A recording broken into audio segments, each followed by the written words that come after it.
জীবনের অনেকটা সময় মাইকের সামনে দাঁড়িয়েছি। আজকে সার্বভৌম সংসদের প্রথম দাঁড়ালাম। এই জন্য প্রথমেই আমি আল্লাহ তাআলার কাছে আমি শুকরিয়া আদায় করছি। লাকাল হামদু কুল্লু ওয়া লাকাল হামদু শুকরু কুল্লু।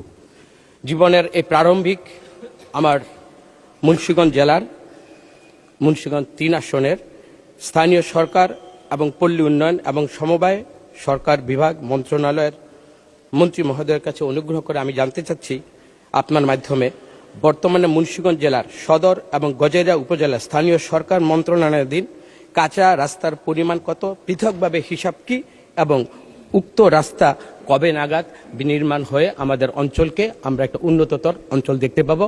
মাননীয় স্পিকার, আপনাকে ধন্যবাদ। ধন্যবাদ মাননীয় সদস্য। তারকা চিহ্নিত প্রশ্ন 20 সংসদে উত্থাপিত হলো। মাননীয় স্থানীয় সরকার পল্লী উন্নয়ন ও সমবায় মন্ত্রী জনাব মির্জা ফখরুল ইসলাম আলমগীর। আপনাকে ধন্যবাদ মাননীয় স্পিকার। তারকা চিহ্নিত প্রশ্ন 173-এর জবাব। এলজিইডির আওতায় মুন্সিগঞ্জ জেলার সদর ও গজারিয়া উপজেলায় মোট 610 কিলোমিটার সড়ক আছে। তার মধ্যে 349 কিলোমিটার পাকা এবং 261 কিলোমিটার কাঁচা। উপজেলা বাড়ি হিসাব এইরকম যে সদর উপজেলায় আছে আপনার 211 পাকা সড়ক, 128 কিলোমিটার, 128 কিলোমিটার কাঁচা সড়ক, মোট সড়ক 339 কিলোমিটার। গজারিয়াতে আছে 138 কিলোমিটার পাকা সড়ক, কাঁচা সড়ক হচ্ছে 132 কিলোমিটার, মোট 271 কিলোমিটার। অর্থাৎ পাকা সড়ক আছে আপনার মোট 349 কিলোমিটার, কাঁচা সড়ক আছে 261 কিলোমিটার, আর মোট সড়কের হচ্ছে 610 কিলোমিটার।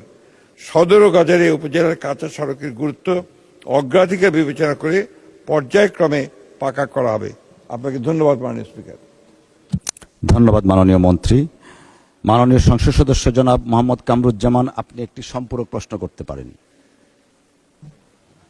মাননীয় স্পিকার, আপনার মাধ্যমে এতটুকু বলতে চাই, মুন্সিগঞ্জে আমরা যারা 3 জনই আমরা নতুন প্রার্থী, আমরা সার্বিকভাবে আপনার মাধ্যমে আমাদের যে মাননীয় প্রধানমন্ত্রী এবং সংশ্লিষ্ট সমস্ত মন্ত্রণালয়গুলোকে আমরা চাবো যে আমাদের মুন্সিগঞ্জ তো এই ঢাকারই পাশে, সার্বিকভাবে আমরা আমাদের কল্যাণের জন্য যেটা জনগণের কাছে আমরা কমিটমেন্ট করেছি, আপনার মাধ্যমে আমরা যেন সেই কমিটমেন্টগুলো জনগণের কাছে রেখে আমার শহীদ প্রেসিডেন্ট জিয়াউর রহমানের নিজের ঘোষিত মুন্সিগঞ্জ জেলা এটাকে যেন সমুন্নত রাখতে পারি। আপনার মাধ্যমে এই কথাটাই বললাম এবং আপনাকে ধন্যবাদ। ধন্যবাদ মাননীয় সংসদ সদস্য। মাননীয় মন্ত্রী। ধন্যবাদ মাননীয় স্পিকার। আমরা ফান্ড পাওয়া সাপেক্ষে ইনশাআল্লাহ প্রতিটি উন্নয়ন কর্মকাণ্ড পর্যায়ক্রমে সমাধা করব। ধন্যবাদ। ধন্যবাদ মাননীয় মন্ত্রী।